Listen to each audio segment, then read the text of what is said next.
Rajasthan university के प्रशासन के तेज में थोड़ी राजस्थान यूनिवर्सिटी आई हुई है। राजस्थान यूनिवर्सिटी से मेरी भी शुरुआत इसी बात से हुई थी कि सरकार ने पुलिस प्रशासन के माध्यम से मुझे दबाने का लाठी के बल पे प्रयास किया था, और आप लोगों के साथ भी यदि ये लाठी के बल से आपको दबाने का प्रयास करे, क्योंकि हिंदुस्तान की तो आजादी लाठियां खाने से, गोलियां खाने से नहीं है। पावर का नशा ही ऐसा होता है कि गरीबी को भुला देते हैं। लेकिन वो किसान कौन के लोग हैं कि दादा परदादाओं के ऊपर भी किसी ने एहसान कर दिया तो हम लोग चुकाते हैं, हम एहसान नहीं भूल रहे। तो बड़ी खुशी है कि युवा दिवस है। स्वामी विवेकानंद जी की मूर्ति के आगे अपन सब लोग यहाँ बैठे हैं, जितनी बहने भाई सारे लोग बैठे हैं। देखो, आज तक शासन तो हमेशा हर सरकार चलाती आई है, लेकिन भारतीय जनता पार्टी ने राजस्थान के युवा साथियों से एक बात कही थी कि हम लोग आएंगे तो सुशासन की शुरुआत होगी। तो आज इतने युवा साथी बैठे हैं। कुछ लोगों की मजबूरी है जो सरकारी सेवाओं में, मैं सरकार से ये मांग करता हूं कि वो जो लोग सरकारी सेवा में थे, आप लोगों की नौकरी कर रहे थे, पूरे चुनाव को सुव्यवस्थित तरीके से कराने में अपनी जिम्मेदारी निभा रहे थे, तो उन लोगों को समय नहीं मिल पाया है। तो आप लोगों से कोई नौकरी नहीं मांग रहे। अभी तो विधानसभा चुनाव हो गए, आप जीते हो, लेकिन आपको लोकसभा चुनाव में भी युवा साथियों की, हम किसान कौम के लोगों की, हमारे परिवार रिश्तेदारों की, गांव ढाणियों के लोगों की जरूरत आपको पड़ेगी।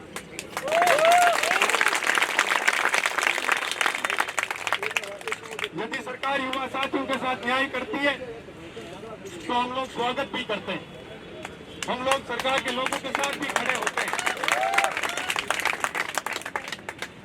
बात रही पिछली गहलोत सरकार के अंदर युवा साथियों के साथ खूब अन्याय हुआ, जिसका भी हम लोगों ने हमेशा विरोध किया, सामना किया,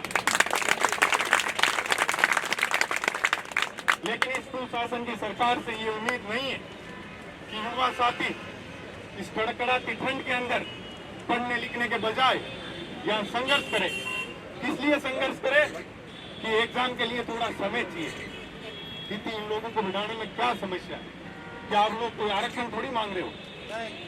सरकार से यही तो मांग कर रहे हो कि हमारे को उचित समय मिल जाए, तो हम अच्छे पढ़ेंगे लिखेंगे, तो हमारे को अच्छी नौकरी मिल जाएगी, हम लोगों के साथ न्याय होगा।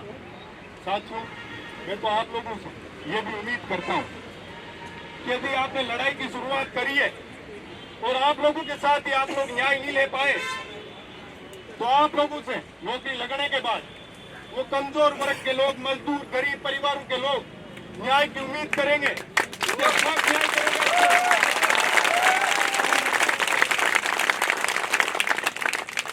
आज आप लोग तो पढ़े लिखे लोग हो, सक्षम लोग हो, आपको किसी की सहायता की जरूरत नहीं है, क्योंकि आप खुद इतने समझदार हो कि आपके हक की लड़ाई आपको कैसे लड़नी चाहिए और किस मजबूती से लड़नी चाहिए। कोई माई का लाल पैदा नहीं हुआ जो आप लोगों को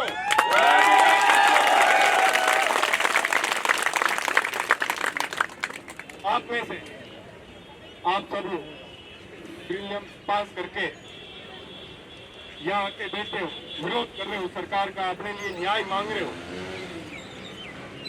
ये एक सरकार जाती है, दूसरी सरकार आती है, तो जब विपक्ष में जो लोग होते हैं, जो युवा साथियों के साथ, बेरोजगारों के साथ न्याय की लड़ाई लड़ते हैं, लेकिन जब वो पावर में आते हैं, जब वो सो जाते हैं, क्यों सो जाते हैं?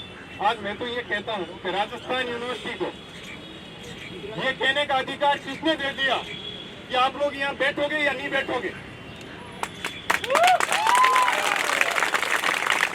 राजस्थान यूनिवर्सिटी के प्रशासन के देश में थोड़ी राजस्थान यूनिवर्सिटी आई हुई है। राजस्थान यूनिवर्सिटी स्टूडेंट की है, आज भी है, कल भी थी और आगे भी रहेगी। यहाँ वाइस चांसलर बदलते हैं, नौकरी करने के लिए लोग आते हैं। उन लोगों को पढ़ाने लिखाने से मतलब रखना चाहिए। उन लोगों को ये तय करने वाले वो लोग नहीं है कि यहाँ कौन बैठेगा और कौन नहीं बैठेगा।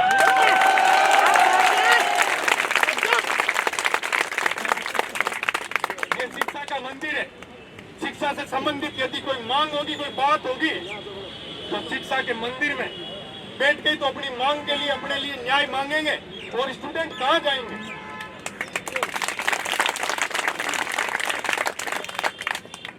आज मैं तो ये बड़ी एक शुभ बात भी होगी कि 22 जनवरी को भगवान श्री राम के मंदिर का उद्घाटन हो रहा है। तो अपन सब लोगों के लिए तो भगवान श्री राम का मंदिर अपने हर व्यक्ति के दिल में है कि सरकार हमारी बात सुने, हमारे साथ न्याय करें। हम कोई यदि गलत मांग मांगते तो हमारी बात नहीं मांगे, कोई बात नहीं, हम न्याय की बात मांग रहे हैं। पढ़े लिखे लोगों के लिए जो संघर्ष करके गांव ढाणी से जो लोग इस राजधानी के अंदर पढ़ने लिखने के लिए आते हैं, उनके माँ बाप पूरी साल भर मेहनत करते हैं और खून पसीने की उस कमाई से यहाँ पढ़ाने लिखाने के लिए अपने बेटे बेटी को भेजते हैं, और एक उम्मीद के साथ, एक सपने के साथ भेजते हैं कि मेरा बेटा अच्छा अधिकारी बन के आएगा, हम लोगों की मजबूती के लिए भी वो नौकरी करेगा, और जिस भी कमजोर वर्ग के भाई बहन के साथ यदि कोई अन्याय होगा तो हमारे बेटे बेटी उसके दुख दर्द को समझेंगे और उसके साथ मैं तो आज से पहले भी जब भी स्टूडेंट को मेरी जरूरत पड़ी है, मैं हमेशा उन लोगों के साथ खड़ा रहा हूँ और आगे भी खड़ा रहूंगा। लेकिन आज आपको ये बात कह के जा रहा हूँ, इस राजस्थान यूनिवर्सिटी से मेरी भी शुरुआत इसी बात से हुई थी कि सरकार ने पुलिस प्रशासन के माध्यम से मुझे दबाने का लाठी के बल पे प्रयास किया था, और आप लोगों के साथ भी यदि ये लाठी के बल से आपको दबाने का प्रयास करे, क्योंकि हिंदुस्तान की तो आजादी लाठियां खाने से, गोलियां खाने से मिली है। संघर्ष करो, हम तुम्हारे साथ हैं। निर्मल तुम संघर्ष करो, हम तुम्हारे साथ हैं। साथियों, मैं तो पुलिस प्रशासन से भी निवेदन करता हूँ, पुलिस प्रशासन से भी निवेदन करता हूँ कि आप अपने उच्च अधिकारियों की, आला बड़े नेताओं के निर्देश आप मानते हो, लेकिन आप लोगों को ये इतने साथी, इतने भाई और बहन यहाँ बैठे, इनकी भावनाओं से जुड़ के भी देखना चाहिए कि हम लोग भी एक दिन इन्हीं लोगों की जगह थे। हम लोग भी यदि पेपर पास करके हमारे को भी मौका नहीं मिलता समय का, तो हम लोग भी इन ओहदों पे नहीं मिलते। तो आपको भी सारी चीजें सरकार के थोपे हुए आदेशों को नहीं मान के, इन भाई बहनों के, इन बेटे बेटियों की भावनाओं से जुड़ के, इन लोगों की भावनाओं से जुड़ के भी आप लोगों को निर्णय लेना चाहिए, इनके पक्ष में सोचना चाहिए। आज राजस्थान में जितने भी अधिकारी, जितने भी बड़े अधिकारी हैं, कई नेता भी हैं जो गरीबी से उठ के आए हैं, गांव ढाणियों में से आए हैं, उन लोगों को पीड़ा बड़ी भली भांति मालूम है, लेकिन वो सोचते नहीं है। जब ओहदों पर पावर में आ जाते हैं, वो पावर का नशा ही ऐसा होता है कि गरीबी को भुला देते हैं। लेकिन उन लोगों को एक बात ये तय करनी पड़ेगी कि 5 साल बाद कहाँ जाओगे। जो पिछली सरकार में घमंडी होके बैठे थे, जो इन गरीबों की, कमजोर वर्ग के लोगों की बात नहीं सुनते थे, आज वो दर दर की ठोकरें खाते घूम रहे, खुद को बचाते घूम रहे। तो सरकार को ये सोचना चाहिए। मुख्यमंत्री जी के भी बेटे बेटी पढ़ते थे, कंपटीशन की तैयारी करते थे, उन लोगों के साथ क्या बीतती जब उनको समय नहीं मिलता। तो मेरा सरकार से निवेदन है कि स्थिति को बढ़ाया जाना चाहिए, युवा साथियों के साथ न्याय होना चाहिए।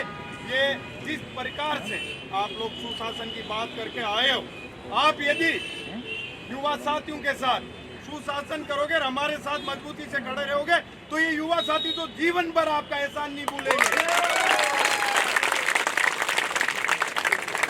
हम तो वो किसान कौम के लोग हैं कि दादा परदादाओं के ऊपर भी किसी ने एहसान कर दिया तो हम लोग चुकाते हैं, हम एहसान नहीं भूलते। सरकार को सोचना चाहिए और युवा साथियों के साथ न्याय करना चाहिए। और आप लोगों को कतई कमजोर होने की जरूरत नहीं है। पूरे प्रदेश की छात्र शक्ति, युवा शक्ति आप लोगों के साथ पहले भी थे, आगे भी रहे।